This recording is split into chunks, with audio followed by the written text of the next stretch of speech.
So hello guys, welcome back to my channel, Mohammedin Vlogs. So for this video guys is how to put sound effect in a YouTube channel. So paano mo kukunin yung sound effect sa YouTube na mapupunta sa music mo. So let's start. So mag-umpisa na tayo guys. Click mo lang yung YouTube app. And then type mo lang yung gusto mong sound na kukunin, sound effect para sa vlog na gagawin. So for example, ito.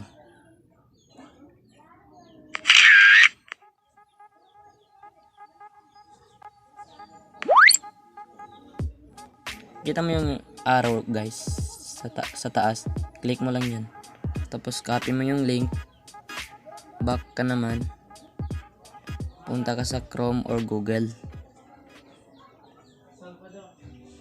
type mo lang yung MP3 converted,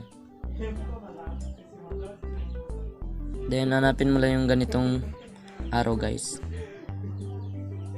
and then enter the link to the media. I-paste mo lang yung kinuha mong link, tapos convert to. Hintayin mo lang guys. Skip mo lang yun guys. And then download. So ayun, download. Click mo yung details. So makikita mo na kung gaano kabilis yung pagda-download niya. Hintayin na lang natin guys.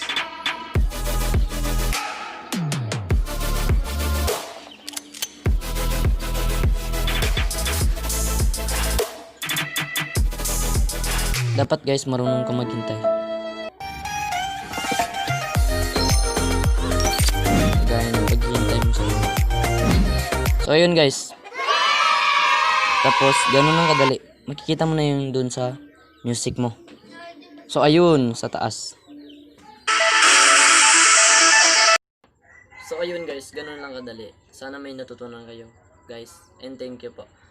And don't forget to subscribe my YouTube channel.